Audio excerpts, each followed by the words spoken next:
ఇప్పుడు మాట్లాడుతున్నా కూడా మీ మాటల్లో మీ కళ్ళలో ఒక బరువు కనిపిస్తుంటుంది.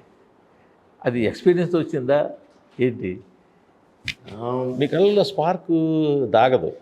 తాగదండి. బట్ ఇట్ డిపెండ్స్ అండి. అంటే యాక్టర్లు యాక్చువల్గా ఆన్‌లైన్‌లోనూ, ఆఫ్‌లైన్‌లో కూడా యాక్ట్ చేయగలుగుతారు కదా! అవును. ఎగ్జాక్ట్లీ. నేను చేయలేదు. నా దగ్గర అది ప్రాబ్లమ్ ఉంది. అది అది అది కనిపించిపోతుంది. ఎందువల్ల? ఏం లేదండి ఆ క్వశ్చన్. ఇఫ్ ఎనీథింగ్ నాకు మొన్న ఎప్పుడైతే ఏలూరులో స్టేజ్ ఎక్కి దిగానో అప్పటి వరకు ఒక భారం ఉన్నిందండి. ఆ రోజు నుంచి నాకు తెలియని ఎన్ని సంవత్సరాలు మోసిన ఒక భారం, ఎప్పుడు ఎక్కుతానా, ఎప్పుడు ఆ సినిమా ప్రీ రిలీజ్ జరుగుతుందా, రిలీజ్కి వస్తుందా అనే ఒక తెలియని ఒక భారం ఉండేది. అది మొన్నటితో పోయిందండి. నాకు అందుకే బర్త్డే రోజు కూడా బయటికి వెళ్ళలేదు, ఏం చేయలేదు. ఎవరు వద్దమ్మా నేను ఇంట్లో ఉంటానంటే ఫ్యాన్స్ వరకు వస్తే వాళ్ళు కింద దిగి కలిసేసి వస్తున్నాను తప్ప నాకు రిప్లైలు చేయలేదు, ఫోన్లు చూసుకోలేదు.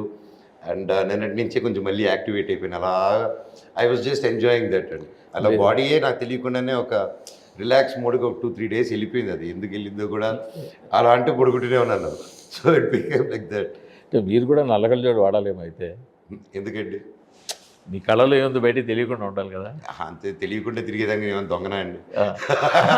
మీ మీ మీ ఎక్స్ప్రెషన్స్ మీ కళలో తెలిసిపోకుండా ఉండాలి కదా. ఇట్స్ ఓకే అండి. చాలామంది వాడేది కూడా అందుకేగా. నేను ఒక ఎండకే వాడతారండి. ఇప్పుడు ఎంత మీ ఏజ్? మొన్న 29 వచ్చిందండి. 29. 30 ఏళ్ళకే చాలా అనుభవాలు చూశారుగా. అవును, అవునండి.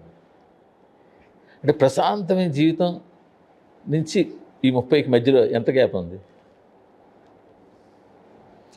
ప్రశాంతమైన జీవితం హాయిగా బయటకు వెళ్తూ తిరుగుతూ వస్తూ డాడీతో మాట్లాడుతూ అమ్మతో మాట్లాడుతూ సినిమాలు చేస్తూ ఏ టెన్షన్ లేకుండా ఉన్న దగ్గర నుంచి దీనికి మధ్యలో ఎంత గ్యాప్ ఉంది? అంటే టెన్షన్స్ ఎప్పుడు ఉండేవే అండి, రెగ్యులర్ టెన్షన్సే అవి. So no I can't compare అది. టెన్షన్ అంటే అప్పుడు ఒకలాగా ఉన్నది పీరియడ్, గోల్డెన్ పీరియడ్.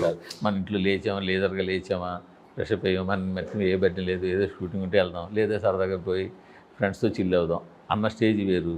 ఇప్పుడు ఇవాళ ఆ స్టేజ్ ఎప్పుడు లేదు నాకు. అవునా? నేను 19 ఇయర్స్కి హీరో అయ్యాను కదండి. అవును. అంతకుముందు చైల్డ్ ఆర్టిస్ట్ చేస్తున్నాను కదా. ఎక్కడంత లీజర్ ఉండేది నాకు. ఆ గ్యాప్లో ఉన్నప్పుడు నెక్స్ట్ ఏం సినిమా చేద్దామా, ప్రీ ప్రొడక్షన్స్ అవి ఉన్నాయి. అండ్ ఎప్పుడైనా మా ఫ్రెండ్స్తో పార్టీ చేసుకోవాలన్నా, ఎప్పుడైనా బయటికి పోవాలన్నా అప్పుడప్పుడు వెళ్తుంటాం. అదే కల్చర్ ఇప్పుడు కూడా అప్పుడప్పుడు కొంచెం తగ్గింది.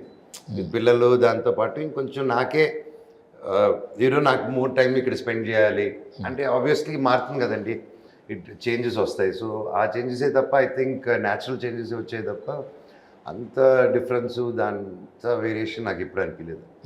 ఏ టైంకి ఆ సమస్య వస్తూ ఉంటుంది మనిషికి. And that's what it is కదండి. పెళ్ళి దగ్గర నుంచి స్టార్ట్ అయిందా మీకు ప్రాబ్లం?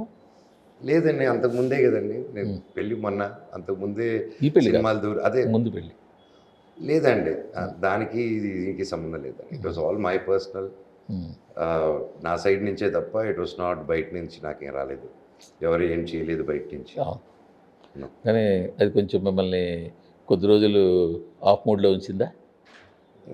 ఎస్ అండి, ఫర్ అ బ్రీఫ్, ఒక కపుల్ ఆఫ్ 2 years. అండ్ మనిషి ఆ 2 years it was a bad phase నాకు.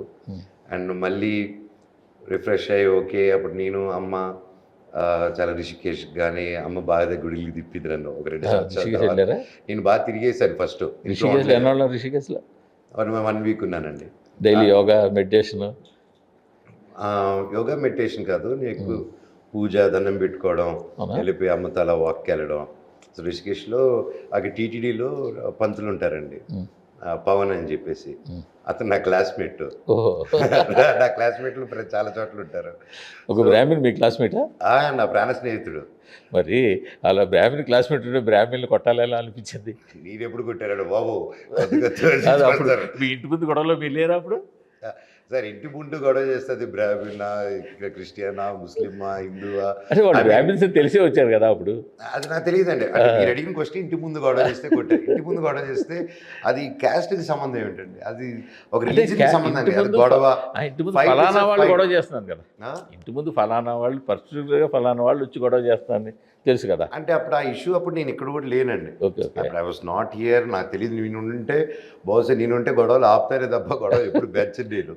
మీరు ఎప్పుడు బై ఎలక్షన్ చూసుకోండి, ఎక్కడైనా చూసుకోండి, నేను ఫస్ట్ ఆపుదో అన్నయ్య కూల్ రే బచ్చాను ఫీల్ అవ్వకు. నేను ఎప్పుడు ఐ వాంటెడ్ టు బీ హ్యాపీగా అందరూ రేపు కలిసిపోదాం, అందరూ ఒకే కుటుంబం, ఇంత ఇండస్ట్రీ, మా ఎగిరి కొడితే 1000 మంది లేదు మెంబర్స్ అక్కడ. అంతే కదా. అని ఇంత ఎందుకు చేస్తున్నారు రావచ్చు, ఓకే ఒక రోజులో అయిపోతుంది. ఐ వాజ్ ద వన్ అండి. సో నో, నేను వైలెన్స్ ఎంకరేజ్ చేయను. అందుకని ఇంటి లోపలికి వాళ్ళు ఇంటి ప్రెమైస్ లోపలికి వస్తారంటే కూడా ఇట్ ఈస్ ఆబ్వియస్లీ ఒక హ్యూమన్ రియాక్షన్ అండి. ఇంటి లోపల ఆడవాళ్ళు ఉంటారు, వాళ్ళు ఉంటారు. అప్పుడు హ్యూమన్ ఇప్పుడు ఇంత సేన్గా మాట్లాడేటప్పుడు అప్పుడు సేన్ మెంటాలిటీ ఎవరికి ఉండదు. ఇంటి లోపలికి దూరినా కూడా మీరు 1 minute ఐడి చూపి what is your cash boy అని అడగరు కదా. మీరు ఫస్ట్ హాయ్ పెట్టి కొట్టి బోరా బయటకు తోసి తర్వాత మాట్లాడతారు ఎవరేంటనేది. మామూలు ఇన్ జనరల్ కేసులు అయితే మీరు ఇది చెప్పింది ఆ ఇష్యూ గురించి కాదు. ఇన్ జనరల్ ఇంటి లోపలికి వస్తే దట్ ఈస్ హ్యూమన్ టెండెన్సీ, ఎవరైనా ఇది చేస్తారు. అంటే నేను అంటే ఒక పర్టికులర్ కాస్ట్ వచ్చి గొడవ చేస్తున్నారంటే ముందే తెలుసు కదా మనకి. అది నాకు తెలియదండి. ఓకే.